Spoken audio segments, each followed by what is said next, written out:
19 h, bonsoir et merci de nous rejoindre pour ce journal. Sans plus tarder les titres de l'actualité. Nous entamerons cette édition avec l'entrevue accordée hier soir par le président de la République à des représentants de la presse nationale. De nombreuses questions ont été abordées. Nous reviendrons sur les plus importantes d'entre elles.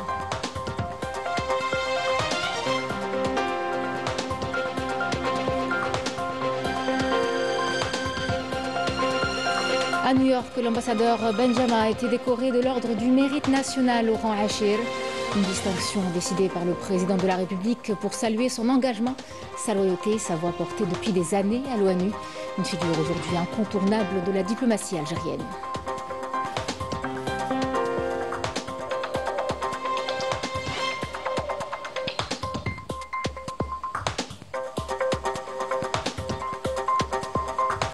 À Raza, les journalistes continuent de raconter la réalité, même au péril de leur vie.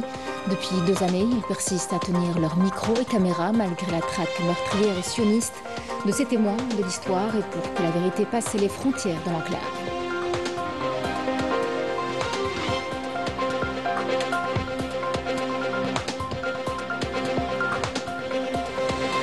Et puis à Annaba, le festival international du film méditerranéen se poursuit.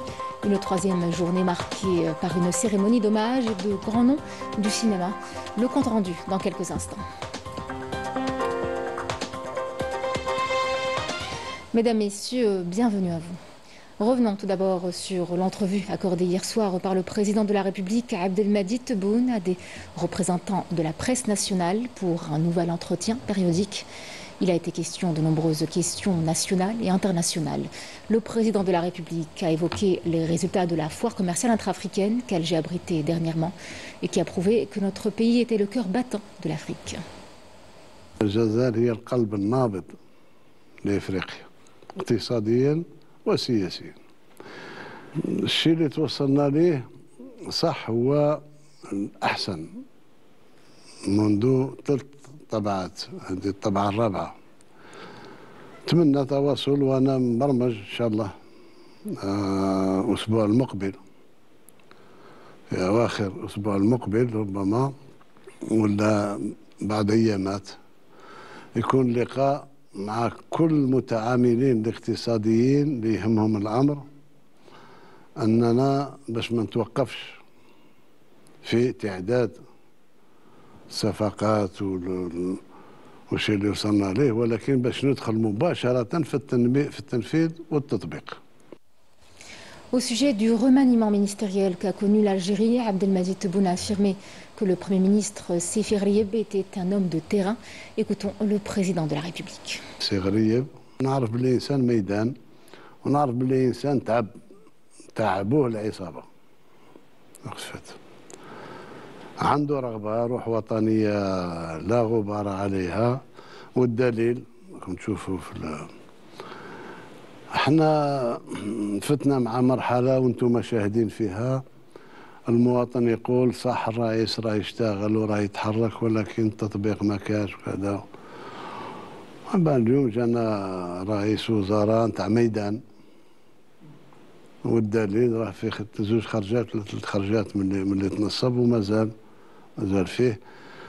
وانا اشعر مع التواجد تاعو بالتكامل في البرمجه في القرارات الكبرى للبلاد وفي التطبيق.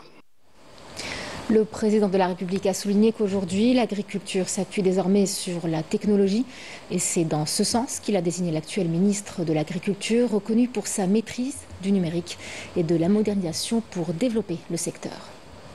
الفلاحة الوطنية لحد الآن فاتت مراحل، بدأت تتطور، والدليل أن كل من استعملوا التكنولوجيا والعصرنة في الإنتاج تاعهم اليوم راهم يصدروا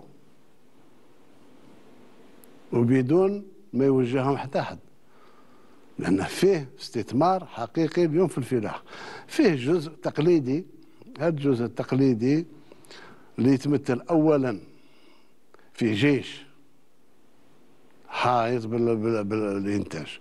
كل ولاية عندك 30 40 50 إطار تكلفين بالفلاحة. Le président de la République a également évoqué l'usine de production de lait d'Adrar et ses importantes répercussions pour atteindre l'autosuffisance. Écoutons-le. إذن ما دام مكتوب علي نستورد أحسن نصنعه في بلادي.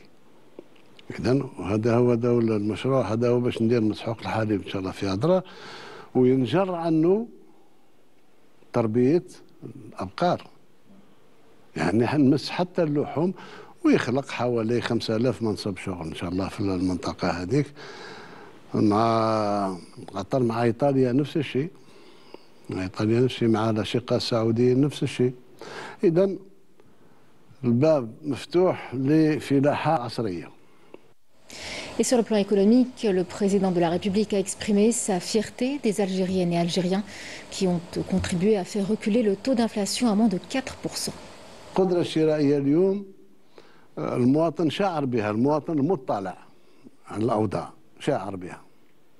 اليوم يوميا مع السيد الوزير الأول ومع السادة الوزراء ومع السيد وزير المالية، اليوم يوميا نحاول كيفاش نتحكم في الأسعار، نتحكم في التضخم، وننقلها رأس مرفوع وفخور بالجزائر، فخور بالجزائر والجزائريات والجزائريين اللي وصلوا البلاد مشينا فيه نسبة تضخم أقل من 4 3.8. لما نشوف دول عظمى التضخم تاعها طالع على 10%، كان بعض الدول اللي التضخم تاعهم برقمين. إذن يقال ما يقال، ولكن اقتصادنا الحمد لله ماشي. Le chef de l'État a confirmé dès l'an prochain le début de la revalorisation des différentes allocations. Écoutons-le. ابتداء من السنة المقبلة إن شاء الله نبدأ ندخل كذلك في مراجعة إضافات بالنسبة للشيء اللي درناه. نشوفوا على حسب إمكانيات الدولة، نمشي لمنحة البطالة، نمشي لمنحة الطالب، نمشي لمنحة ربما المتقاعدين، ربما إلى آخره. هذا التزام مني باللي نبداها في 2026، ممكن نكملها في 2027. Et puis pour ce qui est de la question palestinienne, le président de la République Abdelmadjid Tebboune a salué les progrès enregistrés sur la scène internationale. الأمم المتحدة احنا اللي دخلنا قضية في الجمعية العامة، واللي صوتوا العام الماضي 143 دولة على أساس فلسطين كدولة كاملة الحقوق وعضوية كاملة العضوية في الأمم المتحدة. أنا حضرت مع السيد المحترم الأمين العام تاع الأمم المتحدة ومشينا فيها. كان فيه فيتو، مازال باقي هذا الفيتو هذا، ولكن اليوم الشيء اللي نتفائلوا فيه هو أن الأعضاء الدائمة بقى أن سول فيتو، 4 خلاص اعترفوا بها. إذن أخطأت خطوات الدولة الفلسطينية وتكون إن شاء الله. À cette même occasion, le président de la République a annoncé qu'il avait signé un décret décernant l'ordre du mérite national au représentant permanent de l'Algérie auprès de l'ONU, l'ambassadeur Ammar Benjama. الشيء اللي وصلنا ليه في مجلس الأمن يشرف الجزائر، يشرف وزارة الخارجية، شيء ممتاز. ونعطيكم سكوب، أمس راني مضيت المرسوم تاع إهداء الوسام الاستحقاق الوطني لسي بنجامة، باش يسلم له في نيويورك إن شاء الله. Mandaté par le président de la République, le ministre d'État, ministre des Affaires étrangères, de la communauté nationale à l'étranger et des Affaires africaines a présidé à New York la cérémonie de décoration de l'ambassadeur Ammar Benjama, représentant permanent de l'Algérie auprès de l'ONU, de l'ordre du mérite national au rang Achir. Le président de la République, récipiendaire du mérite national au rang Sadr, a décidé de décerner cette haute distinction à Ammar Benjama en reconnaissance de ses compétences, de son dévouement et de sa loyauté dans la représentation de l'Algérie auprès des Nations Unies. En hommage également à son engagement constant en faveur des causes justes dans le monde, à leur tête les causes palestiniennes et sahraouies. Lors de son allocution, l'ambassadeur Benjama a exprimé sa profonde gratitude et ses vifs remerciements au président de la République pour cette marque de considération. Le diplomate a affirmé son engagement avec dévouement sous la haute direction du président au service de l'Algérie et pour la défense de ses intérêts en faisant entendre sa voix dans les instances internationales. Écoutons ces déclarations.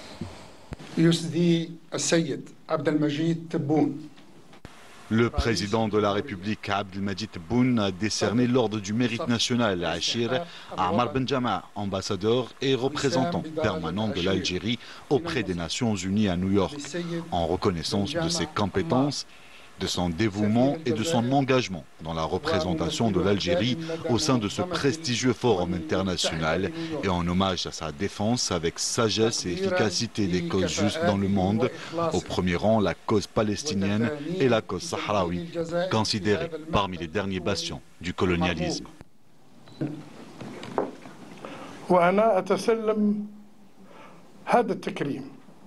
En recevant cette distinction, je me sens à la fois empli de fierté et d'humilité, car il s'agit d'un moment de profonde reconnaissance.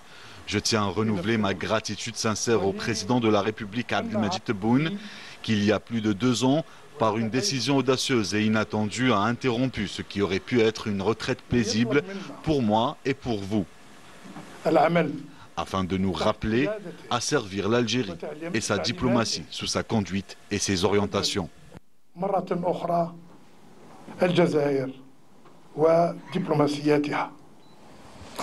Ammar Benjama est désormais un visage incontournable pour porter la voix de l'Algérie sur la scène internationale. Reconnu par le président de la République pour son engagement, entre autres, il se distingue par une diplomatie offensive, directe et toujours guidée par le droit et la justice. Son combat permanent reste la défense des justes causes et de rappeler aux puissances leurs responsabilités. À New York, sa méthode et son franc-parler font de lui l'un des représentants les plus écoutés du monde arabe. Yenis Ebelkhassem. Début 2024, l'Algérie siège comme membre non permanent du Conseil de sécurité des Nations Unies, une présence qui ne passe pas inaperçue. Derrière cette diplomatie affirmée, un visage, celui de l'ambassadeur Ammar Benjama. Diplomate chevronné, fin connaisseur des arcanes onusiens, il a su transformer la mission algérienne à New York en véritable carrefour des positions arabes et africaines. Sa méthode, allier la constance historique de la diplomatie algérienne à un style moderne adapté aux mécanismes de décision internationale. Mais c'est surtout sur la question palestinienne que la voix de l'Algérie résonne avec la plus grande force. Ammar Benjama, défenseur acharné de la justice internationale, dénonce sans relâche les détournements d'un système fragilisé par la tragédie de Gaza. Une efficacité reconnue, le projet algérien de cessez-le-feu, porté par sa mission, a rallié le soutien de 14 pays, une victoire diplomatique qui confirme plus que jamais la place de l'Algérie au cœur des débats internationaux. Ammar Benjama, ambassadeur et homme de conviction, incarne aujourd'hui une diplomatie arabe exigeante et crédible, figure de référence. Il puise sa force dans la rigueur des faits, la clarté des chiffres et la solidité des preuves. Son parcours, marqué par la défense inlassable de la cause palestinienne et des droits arabes, constitue un exemple dont devrait s'inspirer l'ensemble du corps diplomatique arabe. Fidèle au principe de la diplomatie algérienne, son action s'inscrit dans une mission cohérente et affirmée. Nous rendons hommage à la position de l'Algérie aux Nations Unies, une position claire, ferme et respectée, notamment sur la question palestinienne, où l'Algérie défend sans relâche la justice et le droit des peuples opprimés. L'Algérie a été le principal soutien de l'État soudanais. Son engagement constant dans le dossier soudanais a permis de créer un équilibre politique considérable grâce à sa présence active au sein de l'Union africaine, de l'ensemble des organisations africaines ainsi que des instances internationales et onusiennes. L'Algérie a réussi à jouer un rôle majeur et à ouvrir de larges perspectives pour la paix et la sécurité au Soudan. Au sein du Conseil de sécurité, sa voix ferme et empreinte de diplomatie s'élève avec constance face à la paralysie de l'instance. Il n'hésite pas à interpeller directement. Nous ne faiblirons pas, nous ne céderons pas jusqu'à ce que le Conseil de sécurité assume pleinement ses responsabilités. Et souvent, l'émotion prend le dessus lorsqu'il évoque les victimes. Ô frères palestiniens, pardonnez-nous. Vous êtes à Gaza où les flammes vous dévorent et les décombres vous étouffent. Le Conseil de sécurité n'a pas su vous protéger ni protéger vos familles. Un engagement qui lui vaut aujourd'hui la reconnaissance mondiale. L'attribution de l'ordre du mérite national à notre cher représentant permanent à l'ONU, monsieur l'ambassadeur Ammar Benjamah, n'est pas seulement une distinction personnelle. Je vous rappelle qu'elle symbolise et cristallise une Algérie souveraine, debout, respectée. Sous l'impulsion du président de la République, Abdelmadjid Tebboune, l'Algérie affirme chaque jour davantage sa place sur la scène internationale, non pas comme une puissance parmi d'autres, mais comme une voix libre, fidèle à ses principes et engagements envers des peuples opprimés. Le ministre d'État, ministre des Affaires étrangères, de la communauté nationale à l'étranger et des Affaires africaines, Ahmed Attaf, s'est entretenu aujourd'hui avec le secrétaire général des Nations Unies, Antonio Guterres, dans le cadre de sa participation aux travaux du segment de haut niveau de l'Assemblée générale de l'ONU. La rencontre a permis de passer en revue les défis auxquels fait face l'ONU et d'échanger les vues sur les perspectives de renforcement du système de l'action multilatérale internationale au service des questions de la paix et du développement dans le monde. Les deux parties ont également abordé la situation internationale et régionale actuelle, notamment les derniers développements concernant la cause palestinienne, le processus de décolonisation du Sahara occidental, ainsi que l'évolution de la situation dans la région sahélo-saharienne. Le ministre d'État, ministre des Affaires étrangères, toujours Ahmed Attaf, s'est entretenu aujourd'hui avec son homologue russe Sergueï Lavrov, une rencontre qui a permis aux deux parties de passer en revue les différents volets du partenariat stratégique entre les deux pays et les voies et moyens de leur développement, conformément aux orientations des deux chefs d'État. Les deux ministres ont abordé également le développement des relations entre la Russie et les pays arabes et les pays africains, dans le cadre des préparatifs en cours pour la tenue du sommet arabo-russe et le forum ministériel africo-russe.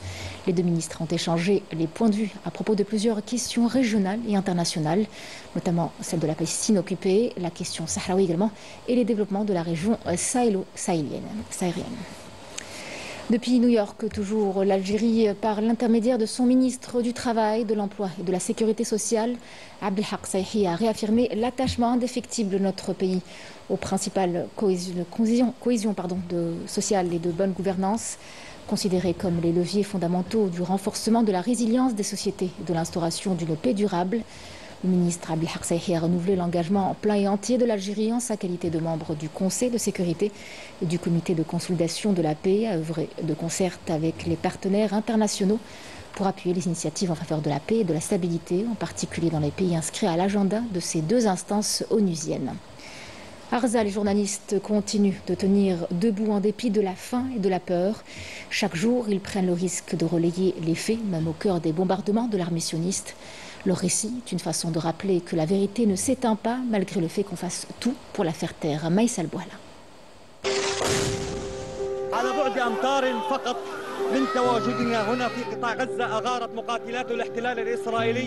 Des gilets usés et des casques fragiles marqués par la violence de l'agression. Une situation alarmante qui ne diffère pas trop de celle des habitants de Raza. Des visages émaciés, des corps exténués, brisés par la faim et la soif. Et pourtant avec une dignité inébranlable, ils se tiennent debout, au bord de la mort qui les guette pour continuer à témoigner, à transmettre au monde les images de la mort.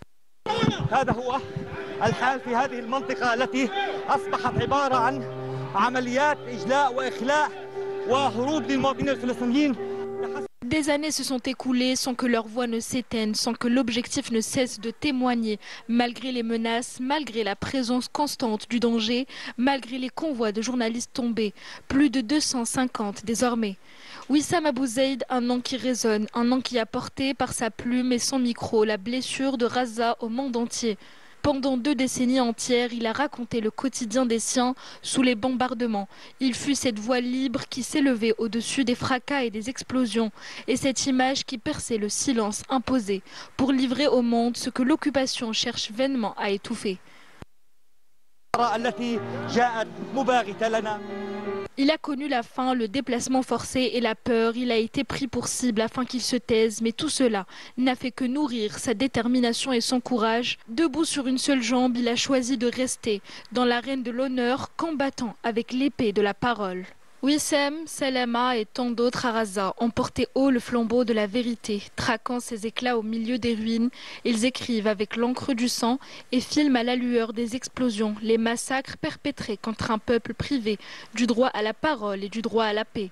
L'occupation ne se contente pas d'assassiner des journalistes, elle traque des témoins de l'histoire, ceux qui ont dévoilé le mensonge de son récit et accentué son isolement face à un monde qui commence enfin à se libérer des doses empoisonnées de propagande sioniste. Wissem, Salama et leurs compagnons resteront les témoins de cette terre sacrée.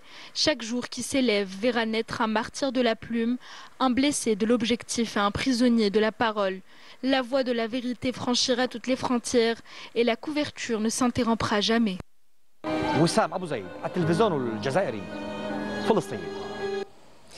Au cours de la semaine, au niveau de la 80e session de l'Assemblée générale de l'ONU, des voix se sont succédées du haut de la tribune de l'ONU pour défendre les droits légitimes du peuple sahraoui, dont principalement son droit à l'autodétermination. Lors de son intervention devant l'Assemblée générale, le ministre des Affaires étrangères du Venezuela, Iván Gil Pinto, a réaffirmé le soutien de son pays aux revendications légitimes du peuple sahraoui, appelant au respect du droit international. Le ministre des Affaires étrangères du Zimbabwe, Amon Mouira, a de son côté exprimé une nouvelle fois la position de son pays en faveur des droits des peuples palestiniens et sahraouis, faisant part de la solidarité constante de son pays avec ces deux peuples dans leur quête légitime de liberté. Le Premier ministre de Belize, Johnny Briceño, a pour sa part mis l'accent sur la nécessité de mettre un terme à la privation du peuple sahraoui de son droit à la liberté, affirmant que tous les pays doivent jouir du droit de choisir leur propre voie. Les dirigeants de la Namibie, d'Afrique du Sud et d'Espagne ont exprimé lors de leurs interventions à l'Assemblée générale également leur soutien au droit inaliénable du peuple sahraoui à l'autodétermination, notant la nécessité de résoudre le conflit au Sahara occidental dans le respect du droit international et des résolutions de l'ONU. Ils ont également fait part de leur volonté de continuer à soutenir les efforts déployés par l'ONU en vue de renforcer la paix et la sécurité internationale. À l'université de Ouargla, la rentrée démarre avec du nouveau, plus de filières, plus de spécialités et surtout une certaine ouverture vers des domaines clés comme l'intelligence artificielle, les sciences humaines ou encore les énergies renouvelables. L'occasion aussi de mettre en avant la promotion d'enseignants et de renforcer l'accompagnement des étudiants. Farhat Mouzaoui. L'université de Ouargla a ouvert ses portes pour l'année universitaire 2025-2026 en accueillant plus de 5000 nouveaux bacheliers, avec plus de 28 000 étudiants en licence et master et plus de 2000 doctorants. Cette rentrée se distingue par l'ouverture de 7 nouveaux départements et une quinzaine de spécialités, notamment en sciences humaines, en lettres, en mathématiques et en sciences de la vie. L'ouverture officielle placée sous la supervision du ministère de l'Enseignement supérieur marque également la promotion de 585 enseignants du rang de professeurs et de 5 enseignants au titre de professeurs émérités. Cette rentrée universitaire, c'est l'ouverture d'autres nouvelles spécialités. Je cite l'exemple de l'informatique appliquée dans les sciences, surtout dans les domaines de l'IA, l'intelligence artificielle, d'autres spécialités qui ont rapport avec le développement rural, l'énergie renouvelable, d'autres ouvertures, d'autres masters, première année master pour la première fois dans notre établissement. L'accent est mis cette année sur l'accompagnement pédagogique et social des étudiants à travers un encadrement renforcé et une meilleure disponibilité des services universitaires. Pour nos étudiants de cette année, on les encourage à être plus en plus autonomes et disciplinés. Tous les axes sont ouverts, les sites, les universités, les salles, les bibliothèques. L'étudiant en ce moment-là a le privilège d'accéder à toutes les facilités pour étudier et pour rechercher. On a eu cette année l'occasion quand même de faire des changements au niveau des programmes des masters, surtout au niveau des masters. Master 1, que ce soit sciences du langage ou bien littérature et civilisation. et par rapport à la mise à jour des offres de formation. Donc on a quand même développé certains axes et on a changé, on a modifié certaines matières concernant les deux spécialités par rapport à la filière langue française et même aussi par rapport à la filière de langue anglaise. Les étudiants abordent cette année avec une ambiance et un espoir, tandis que l'administration s'engage à renforcer la qualité de l'enseignement et de la recherche. Conformément aux dispositions de l'article 19 du Code de procédure pénale, le procureur de la République près le tribunal de Birmandraï se porte à la connaissance de l'opinion publique que suite à l'instruction judiciaire ouverte à l'issue des incidents douloureux survenus lors du match MCA-NCM au stade du 5 juillet le 21 juin dernier, ayant fait 4 victimes et des blessés, plusieurs individus ont été inculpés. Après l'enquête approfondie et l'audition des parties concernées par l'affaire, le juge d'instruction a inculpé Qada Yassine, directeur général chargé de la gestion du complexe olympique, Mohamed Boudief, Hadj Ali Mohamed, chef d'unité au stade du 5 juillet, Belmadani Belkacem, directeur adjoint de l'unité du stade du 5 juillet, Atouch Ali, directeur des équipements et de la maintenance au complexe, Tio Abdelkader, directeur de l'administration et des moyens au complexe, Ben Amirouch Hichem, chef d'atelier du stade du 5 juillet, et Hermès Sofiane, chef d'atelier technique au stade du 5 juillet, pour délit de négligence et défaut de précaution ayant entraîné le décès, des blessures involontaires et délit d'abus de fonction, conformément aux articles 288, 289 et 442 du Code pénal et de l'article 33 de la loi de prévention et de la lutte contre la corruption. Les mises en cause ont été auditionnées aujourd'hui par le juge d'instruction. L'enquête judiciaire se poursuit toujours et l'opinion publique sera informée de toute évolution de l'affaire en temps voulu. En Ligue des champions d'Afrique de football, le MC Alger affrontera le FC Facel de Libéria, tandis que la JS Kabylie sera opposée aux Ghanéens de Bibiani Gold Stars. Objectif pour les deux clubs algériens, à décrocher leur billet pour le deuxième tour préliminaire de la compétition. Semi Achichou. Cette semaine, c'est une double mission continentale pour le football algérien. Le MCA et la GSK disputent leur match retour pour le compte du premier tour de la Ligue des champions africaine. Deux contextes bien différents, mais un seul objectif, s'inviter parmi les ténors du Gotha du football africain. À Alger, le Mouloudia aborde son match face au FC Fazel du Libéria, dans une atmosphère particulière après un nul de 0 partout à l'aller. Tout se jouera au stade Ali Ammar de Douera, à huis clos. Le MCA sera certes privé du soutien de ses supporters, mais jouera avec l'idée qu'ils seront bien présents lors du prochain tour, une motivation pour les poulains de Mokwina. À Tizi Ouzou, la GSK tentera de confirmer le succès réalisé à l'aller par 2-0 au Ghana face aux Bibiani Gold Stars. Devant un public acquis à sa cause, toutes les conditions seront réunies pour valider leur billet pour le prochain tour et poursuivre l'aventure africaine. Surtout que l'équipe s'est relancée en championnat en battant l'Espérance de Mostaganem lors de la précédente journée. Les deux représentants du football algérien en Ligue des champions africaine tenteront de confirmer leurs ambitions comme de sérieux prétendants au sacre final. Et puis nous avons joué aujourd'hui pour le compte de la 5e journée de Ligue 1 Mobilis. Le S Benaknoun et la JS Saoura se sont quittés sur le score de parité d'un but partout. Même score entre l'AS Ochlef et le MB Rouisset qui consolide sa place de leader avec 11 points. En ce moment se joue le match entre le MC Oran et le Paradou Athletic Club au stade de Mouloud Hetchi. Et le score est de 3 buts à 1 en faveur du MC Oran. D'autres belles affiches sont au programme de cette journée de Ligue 1 Mobilis qui se poursuivra demain et après-demain, nous dit Sarah Delbel. Regardez. Deux belles affiches sont au programme de cette 6e journée de la Ligue 1. Certaines équipes tenteront de se racheter, tandis que d'autres chercheront à confirmer leur bonne forme. Dimanche, deux duels intéressants sont au programme. Le Shabab Riyadi de Belouezded accueillera le CS Constantine. Le Shabab veut conserver les 3 points à domicile alors que les Constantinois espèrent se relancer pour rester dans la course. La journée se poursuivra lundi avec deux dernières rencontres. Le SM Alger affrontera le Mouloudia d'Al-Bayad, une affiche que les Rouges et Noirs veulent gagner malgré l'absence de leur public. De son côté, le MCEB, qui reste sur 4 défaites et 2 nuls, tentera de décrocher sa première victoire de la saison.